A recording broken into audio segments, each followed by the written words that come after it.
In the midst of an economic downturn, Zambia is looking to the rest of the world to up its game in foreign direct investment.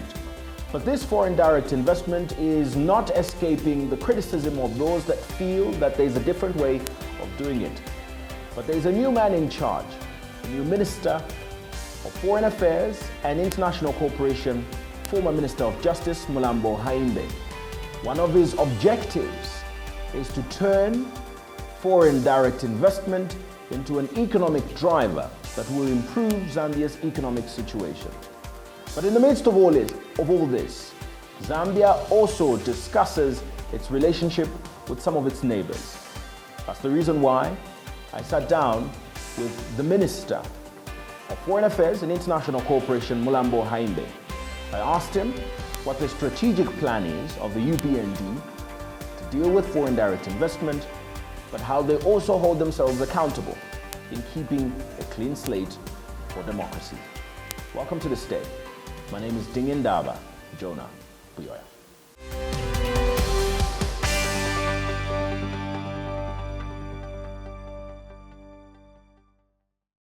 Minister, thank you so much for joining me on this edition of This Day. We're very delighted that you have agreed to talk to us as having recently been appointed Minister of Foreign Affairs and International Cooperation. First of all, let's start off from there. Congratulations on your new appointment, but also tell me, what would you say is your top priority for the ministry now? Thank you very much, Jonah, and I'm grateful to be given this opportunity to engage with the various people following us on this platform, and also grateful to be given this opportunity to serve. I think the priority has been set some time back. The priority for us as the Ministry of Foreign Affairs and International Cooperation is essentially to bring Zambia into a position where it is one of the most preferred destinations for economic diplomacy. And of course, that comes with a number of things, which we'll go into, I'm sure, as we discuss. This country has got a lot of potential. There are a lot of our brotherly, sisterly countries out there that are interested in engaging with us, in cooperating with us, in partnering with us on various aspects of course, very importantly, developmental aspects, but also we have an automatic engagement in our diplomatic relations to espouse our principle, our ethos of ensuring that there's peace, stability, and security across the region, across the continent, really even in the globe.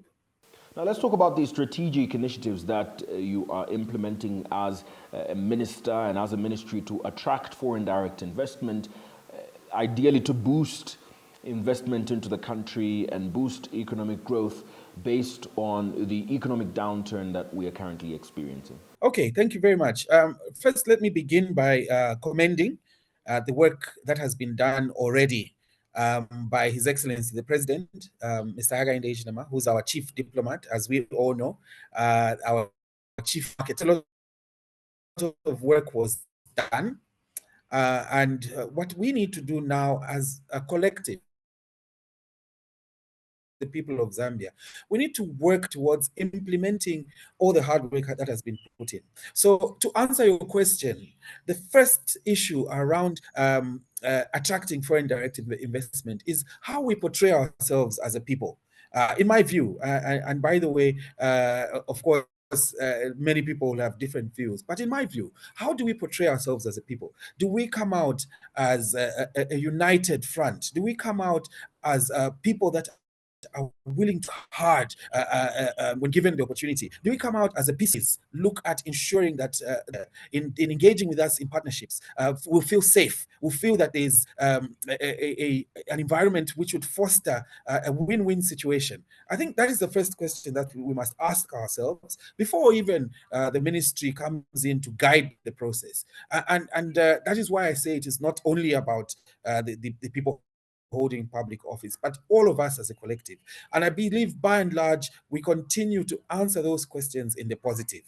And that is the very, very first starting point. Would you, as a person coming out of Korea, coming out of the United Kingdom, feel that you are going to a place that would receive you, protect you, allow for your investment to grow, whilst at the same time allowing for a benefit to the people, your hosts of Zambia? Is that what we espouse? As I said, I believe by and large we answered many of those questions in the positive, and we have to continue to portray an image out there in the international community that our democracy is a strong democracy. It's not a fledgling democracy. That we will not have a disruption whenever there is an election, that power will move from administration to administration without any challenge, that the people are free to exercise their rights as guaranteed by the law. And more importantly, we must continue to espouse that we are an orderly country where the rule of law prevails. And forgive me here, Jonah, my old hat seems to still be lingering a little bit, but that is the reality of what we offer. We also need to be able to show the strategic links that we as a country enjoy. The expression land linked has not been coined for no apparent reason. We have to be able to show that those that come to partner with us, to work with us in this jurisdiction, will have easy access to the markets around us. We occupy a strategic position by way of the geographic location that we find ourselves in.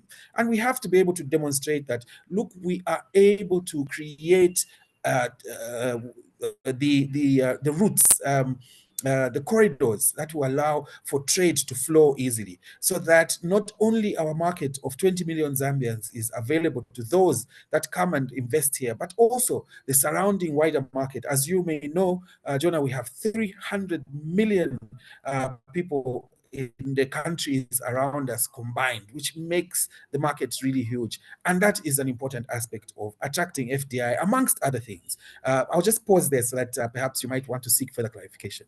Would you agree that the decisions of the opposition minister on what they choose to say about the country, what they choose to do and portray the country a certain way, has an impact on foreign direct investment and how the rest of the world perceives us? Well, that answer would be yes and no. Quite clearly, if one deliberately portrays what does not exist in the country, then they create a problem. There is no challenge or difficulty in the opposition speaking in a critical voice, as long as they're speaking from a perspective of truth. So certainly where pictures are created, falsehoods are created, which put us in a bad light to the international community. For example, we recently had a situation where one of the opposition leaders, on a basis of pure conjecture, went and said that we would want to report Zambia to, was it the ICJ or one of these international institutes, without any basis.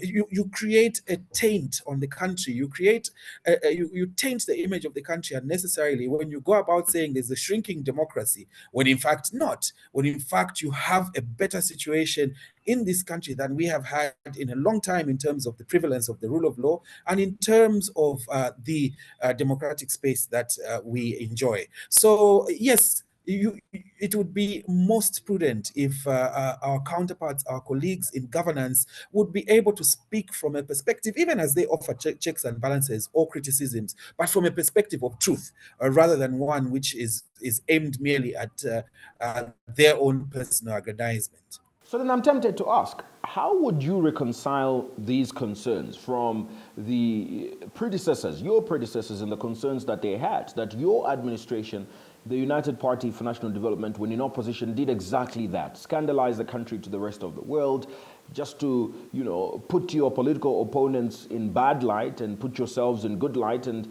they were concerned that you were portraying the country negatively, affecting foreign direct investment? I think, Jonah, and that's the importance of being very specific as we discuss. We did not go on any falsehood. Anybody can see, and you can check the archives, that every time we approached the international community, it was in respect of a truthful position that the country was in. And that is where the glaring difference is. And that's why I was very careful when I said that what one speaks about must be fundamentally based on the truth and nothing else.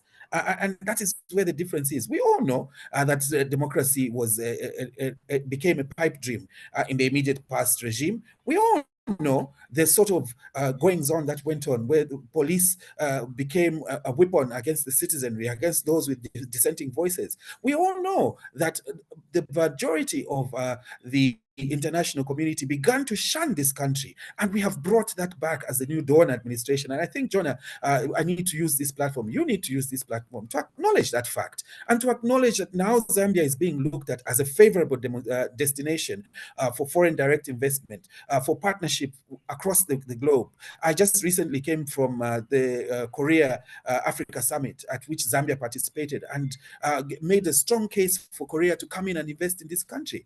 And so there is a stark difference. We cannot be compared to our counterparts who previously had administration of the affairs of this country, because we have fundamentally changed in a very short space of time the outlook of this country. And so you cannot, Jonah, compare apples and pears in this particular regard. All right, then let me compare apple to apple. And let's talk about the presence of the police at the moment. There's a huge debate going on in the country that one of the major aspects of democracy is freedom of assembly, that citizens must be allowed to assemble and, interact with other citizens. But the opposition in the country will beg to differ that that's happening in Zambia, because they're not allowed to hold rallies by the police, and the police has failed to give justifiable reasons as to why they are taking very harsh decisions against the rights of citizens. Right, Jonah, I think let's talk in the correct context.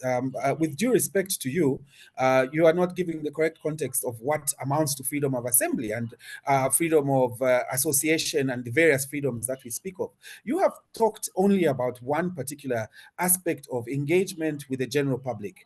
However, you have not deliberately, I suppose, talked about the various other channels that are available, and where there is no interference in any way in respect of anybody enjoying. Let me talk about a few. Our colleagues are able to hold press conferences anytime that they want to, without interference from political party cadres or from the police or any other situation of that nature. Our colleagues are able to engage on any public fora. Our colleagues are even able to walk in town center and cause disruption in the central business district and engage with the people whenever they deem fit. They go to markets, they go to churches, they go to, except one or two isolated incidents for which the government has been clear and said this is not our policy direction. I will not speak on behalf of the Zambia Police Service with regard to the holding of public rallies. I think they have offered an explanation as to why they feel that might be not the most appropriate form of engagement with the general public at this particular time. Whether or not you accept the explanation by the Zambia Police Service is beyond this particular interview, in my view, because of course there's an explanation that has been given. But what about all these positives that you see? Jonah, have you heard of anybody, any political party cadre going to disrupt an interview in a radio station, which was commonplace where we have just come from? Have you heard of anything of that nature happening under the new dawn in the last 2.5 years? The clear answer to that is no. Have you heard of a situation where people are discussing a fundamental issue like Bill 10 in a public hotel as high placed as the Intercontinental, and political party thugs come in there and disrupt that? Have you heard or seen anything of that nature in the last 2.5 years? The answer is no. So you cannot again say that you're comparing apples with apples, because that is not the same environment that we had in the past. The same individuals, in fact, that brought this country to its knees in terms of the democratic space, in terms of the economic environment, are the ones that are fanning new sets or a new approach to bringing back these issues of violence. And they're the ones that are claiming that democratic space has shrunk, and yet they're the worst protagonists of what we saw in the past. No, I would not agree with you in any way that there is a shrinkage of the freedom of assembly. That is not true, because the evidence is there to be seen that the space is much more liberal than we have seen in a very, very long time. Minister, it sounds like government is failing to take accountability because it is not government to cherry pick what rights must be enjoyed and what rights must not be enjoyed.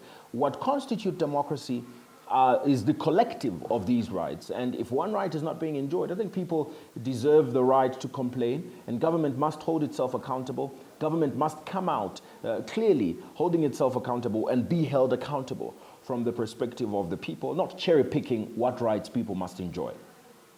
You're misunderstanding my submission. I never said that government will cherry pick or wants to cherry pick. I never said that certain rights can be enjoyed while others cannot. And you need to also understand that in any event, the enjoyment of any right that is enshrined in the Constitution is not absolute. One has to be able to do so within the framework of the law. And if you want us to take this discussion further into a legal discussion, we can take it there. How do you then justify a set of individuals that have clearly said that they want to have a regime change before the 5-year mandate? How do you justify those individuals being given a platform to engage further with the people when they have spoken in those terms that theirs is to foster a regime change? Theirs is to ask the people, to incite the people to rise up. Are you telling me, Jonah, that we as Zambians have become so unable to see the truth when it's put right in front of us? I'm not suggesting that that might be the reason that the Zambia police acted in its way, but I'm suggesting that we must be able to think outside the box as Zambians and be realistic to ourselves in the face of a situation where those that want to take over the reins of power are indicating that they are willing to do so outside the confines of the law. There are those that have come, that are part of those groups, that have said Zambia should be split into more than one unitary state, which is against the clear provisions of our own constitution. Then why do we want to look in tunnel vision and talk about rights without looking at the broader perspective, without looking at the bigger picture? Are we being fair to ourselves as Zambians? I don't think so. Let's look at these things from the correct lenses, from the correct perspective, rather than merely looking from a narrow view. Perhaps the challenge in this case is that the reasons that the police gives don't hold much because they are not satisfactory to the expectation of the people. That they will cite a lack of security for a rally to be held, but they will provide enough security to stop the rally. So there isn't enough security to protect the people at the rally, but there is enough security to stop them from going ahead with this rally. Oh, yes. I mean, if those concerns are raised within the particular context of what I have spoken about, giving a full picture of what the issues are, then everybody has got a right to take whatever legitimate steps they can. Nobody is saying, suggesting to the contrary. And I think, Jonah, you're putting the question in a different way without addressing what I've just mentioned. You know that you cannot go, for example, as an individual, as a Zambian who has a right to protest and take a placard and stand outside your street and do a lone protest proposing, for example, that murder should be the order of the day. You cannot do that because you are taking up a protest which is contrary to the provisions. But Minister, of the nobody laws of knows what the Zambia. rally is going to be about. They've not said that that's what they will do at the rallies. No. I'm giving you a typical example. I'm giving you a typical example of how the law must temper our activities. And as I mentioned earlier, there's a broader context in which these matters must be looked at. That was simply an example to simplify for the people out there that are watching this interview, what your rights, how the extent to which your own rights are going to be tempered by the law. And we cannot ignore that fact. And we cannot ignore that fact. So let us be, again, as I said, take a circumspect look at these matters rather than taking a narrow view. But let me also take the opportunity to reiterate that we have been absolutely clear in all communication with the general public, formal communication, including in the presidential addresses in Parliament, on the floor of the House, at those times that the president does address the public. And he has been absolutely clear. We have been absolutely clear as a government that we believe in the rule of law, which includes the Constitution and the enshrined rights that are set out in the Constitution. What more clear, and how much more clear would you want the government to be in terms of saying that democracy is our bedrock? We cannot be more clear than that. And our actions, other than one or two that you keep insisting on, are consistent with that. Now, as I mentioned right at the beginning, the Zambia police has given its reasons. Whether they are acceptable otherwise is not for me to say. But the fact of the matter is that from a policy perspective, we have been absolutely clear that democracy and the rule of law are part of the governance pillar, which we have even added to the 8th National Development Plan, knowing very well that the two cannot go separate, that they must work hand in hand. And I would like you to ask the people of, I'd like you to ask yourself a question on behalf of the people of Zambia, Jonah. Should we then, in the guise of our democracy, allow for the fostering of views which are contrary to this very principle that we have espoused in the 4th National Development Plan? Should we allow divisive views, divisive people to engage with the people of Zambia in a manner that does not take us in any way forward, in any way foster development, as envisioned under the 8th National Development Plan, which talks about governance as being critical to development? Should we move in that direction because of these few individuals? I think not. I don't think that's what the people of Zambia want. And I would not agree that we should allow such a situation to happen. But Minister, let's be fair. I don't think that that's fair for the opposition, that you are going to hold them accountable in anticipation. You can't hold people accountable in anticipation. You can't hold people accountable in anticipation. You hold them accountable after they do something, and there's laid down procedures in a country of laws like Zambia, that if somebody says something that is against the law, then they must be held accountable through the procedure that has been laid down, and not the police and government holding people in anticipation. Holding people accountable in anticipation that they are about to do something wrong. And so you choose to hold them accountable based on this account. Yeah, well, of course, that is true. And nobody has again suggested that that is the basis. But again, you can't look at things in isolation. In all reality, I'm speaking from the perspective of what evidence do we have on our hands as to what the mode of engagement our counterparts want with the people out there. The evidence that speaks, and I'm not talking on behalf of the Zambia police when I speak about this, I'm talking on behalf of the 20 million Zambians out there who might be asking themselves the question, what is the purpose? What is the mode of engagement? What do we expect to hear from these, our colleagues that want to interact with us on various platforms, not just the rallies, by the way. I'm speaking generally here. If you ask yourself, Jonah, today, what do I expect to hear from this, that, or the other opposition political party? You look at the rhetoric from the last 2 months. Doesn't it give you a clear indication that this is the mindset? This is what we are dealing with. This is what they are proposing. I think you can't, again, look at things in isolation. You don't expect that the position taken will change just on one particular engagement when all along there's a narrative that has been being put across.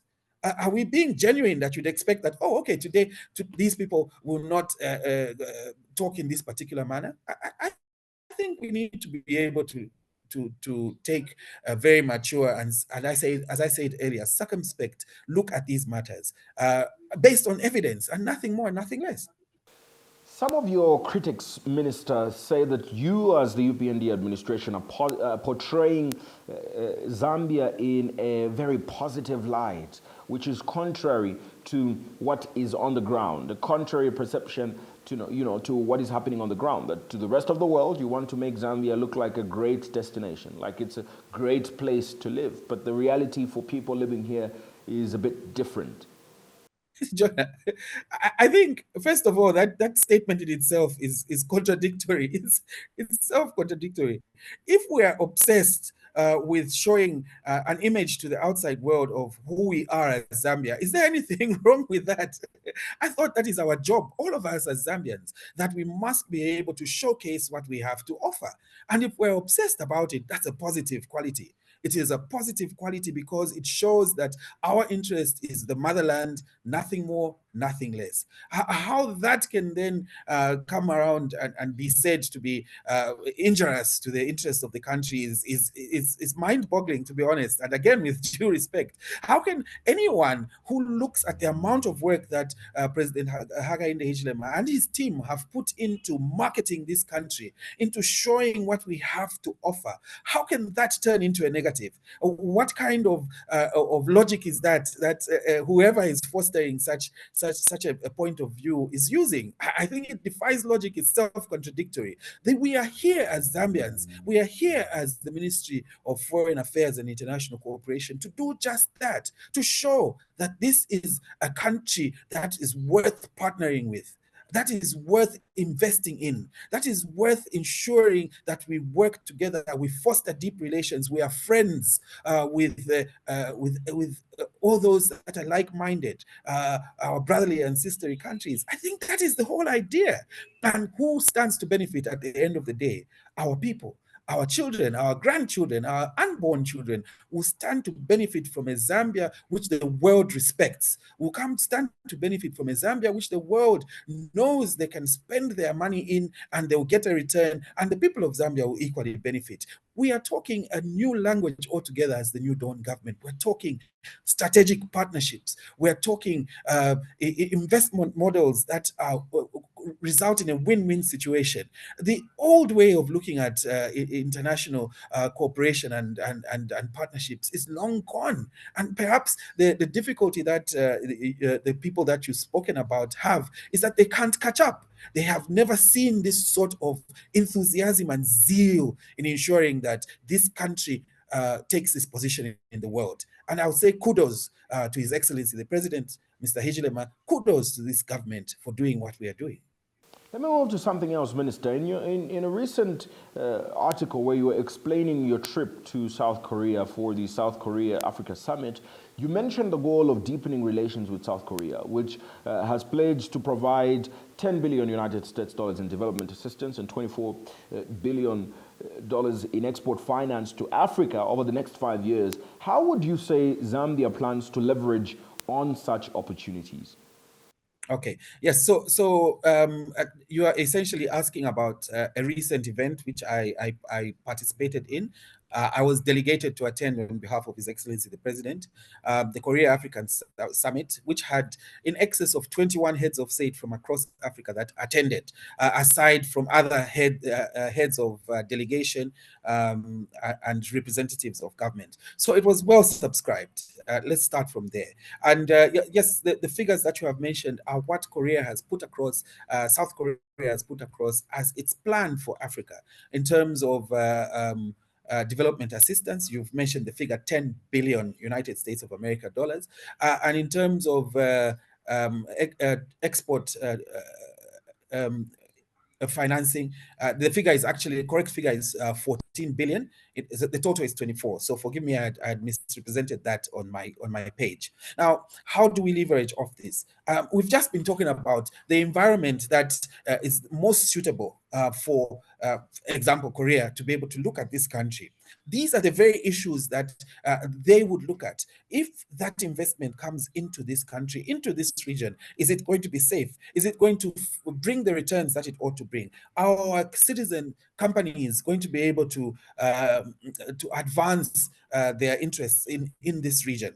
And I'm talking region, by the way, because we want to harness on the entire market of our region, being the brotherly, like-minded, sisterly countries that we are in the SADC region, and of course the African continent as a whole.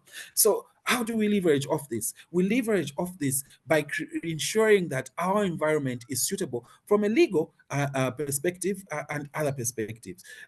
You heard the Honorable Minister of Finance talking about how, from the perspective of that ministry, in terms of the fiscal regime, they want to create an environment which is suitable for investment. That is how you leverage off that. Let me give you a typical example of one of the things that we discussed and brought on the floor of the House at the Korea Africa Summit.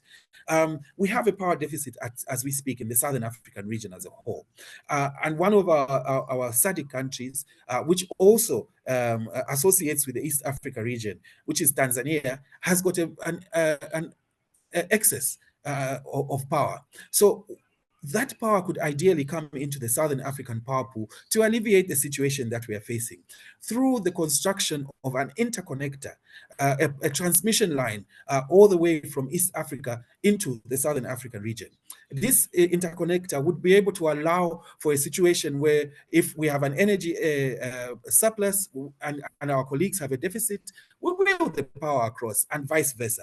This is something that was put across during the summit. And that $10 billion, for example, a proportion of that could be allocated to this particular project so as to ensure that the entire region is energy secure, is energy safe. What does that do in turn? In turn, that then allows for companies that are top 10 companies in the world, such as Hyundai Motor Company, to come and invest in a plant in this region, in this country in particular, which we lobbied for. And that is what is the essence of this participation with our international partners. What does that do in turn? You create jobs, you create an economy in this region that is able to bring direct well-being to the people of Zambia. So it's as simple as 1 + 1 being equal to 2.